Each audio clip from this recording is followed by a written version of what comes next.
I take no pride in this question, but Paul Kemp is you. No, not really. I didn't. No? I didn't. Not your... Well, since I was doing it right then, I was very careful not to make any one character me. But it's not your sensibilities? It's not... Well, my sensibilities really inform all the characters, but I tried to split myself up. I tried to do what Fitzgerald did with Gatsby, in the using the Nick Carraway character and the Gatsby, the Jimmy Getz. They're both the same people when I was looking, you know, from outside. Right. And I had a hard time with that. A lot of things look very simple until you try to do them. Yeah, it's like a quintuple flip off a high board. And yeah, so I was really both of those characters. And the whole thing is it's very real. I'm not sure where I find myself. Sometimes in Yemen, sometimes in Kemp. Right. What's the relationship between Fritz Yemen and his girlfriend? Oh, that's one of these young love things. You know, you fall in love at a party in New York and say, well, hey, I got a job in Puerto Rico. Why don't you come on down with me? Yeah. We have a beach house and, you know, beautiful girl. So is Chenault your ex-wife? Well, not really. Not in any... Like I tried to... You're informed by the situation. You're informed by everything you do. Yeah. You know how much I like you. And so having said that... okay. No, come on. Here it comes. Right. Why is it that this is the... I mean, here's a guy, you, with your dedication to prose. Why is this the first novel you have written? When you wanted to be a novelist... And don't tell me the answer is because you've been doing all these other things. I mean, is the answer that you sort of, you know... It was not rewarding.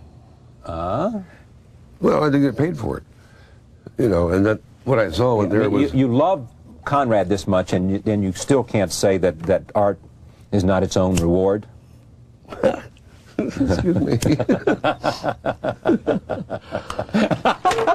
Art is not its own reward, boy. Where have you been living? What? Where have you been living? Yeah, I know. In heaven, in heaven. It's like, you know. No, it's not. For a writer, professional writer. Yeah. It's... You know, I think Truman Capote said it. If it's not published, it's not there. I didn't do it. Right. You know, it's part of the process. And the other part is you must have fuel. You know. And fuel. With enough expense money, all things are possible. That comes from the 70s. That's when things were fun. Okay. So what's the answer? Nobody paid you enough money to write a novel, or you didn't? You know, you had to go off and do things that you could make money, so you didn't have time. I mean, these are rather flimsy excuses, aren't they? Probably so. You know, they are. Compared to Conrad, I just compared to your potential. Flimsy. Maybe I should have been writing novels. Your potential. This is. This is about 35 years too late. Charlie, you were a journalist. Now, what if you had a choice between you had an assignment to write a book about the Hells Angels, right? And you're nursing your novel along. It's been rejected 7 times by 7 respectable publishers. Your best friend Kennedy has told you, well, really, that sucks. Yeah, right. And then suddenly somebody comes along with an offer to go off with the Hells Angels. There's a war on. Yeah. You know, and then there was in the 60s there was a war. Right. And I was paid at all the expenses I needed to go everywhere, on the front. It really was like a war, and I didn't have the time, to attend to art. Okay, then why now? Why do you have the time now? I had to make time. Sir. Yeah. Is this not self-contradictory? No. You had to make time. You could have made time in the 80s. No, but I could have. Yeah. But this time I had to. What do you mean you had to? Well, the book was going to be published. Oh, I see. So you had to finish. Hey, I was prepared to, like anything that, let them publish anything after I'm dead. Yeah. But I'm really glad I didn't do that. Did you think this was going to be the great American novel when you were writing it? I had that hubris, I guess. You know, but as you read Puerto Rican novel, you know, The great Puerto Rican novel. yeah, it's Yeah. I had a sense it was going to be. Yeah. I had that sense about everything I was doing. What did you think of the movie about you? That's funny. Johnny Depp asked me that Right. question last night on the telephone. By the way, I like him a lot. Hey, I do too. Man, he's a great. good one. Yeah.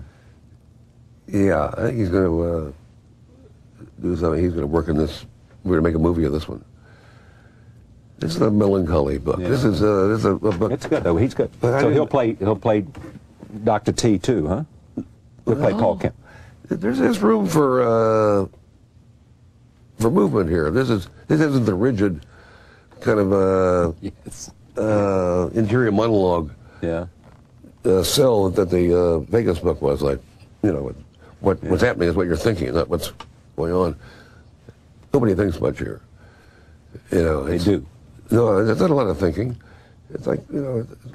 So how did you answer Johnny Depp's question? What did you think of the movie? Oh, I liked it really. It's an experience. So you have to, you have to go through the fire. And I would have maybe done it differently, but I'm not a movie director. I'm good at books. So I liked it. Yeah, but I wouldn't, no, I wouldn't recommend it. I wouldn't have my children see it every night. Is that right? Yeah, but I don't know how that book was structured so it's not going to really be edifying. You know, there's no way to make that thing a hero story. Yeah. What people of all kinds of, for no reasons and different heritages and criminal backgrounds go into a scum-ridden place like Las Vegas and behave worse than the people they're viewing. Yeah. So that's not one of those uplifting books. But that was a work of art in a way.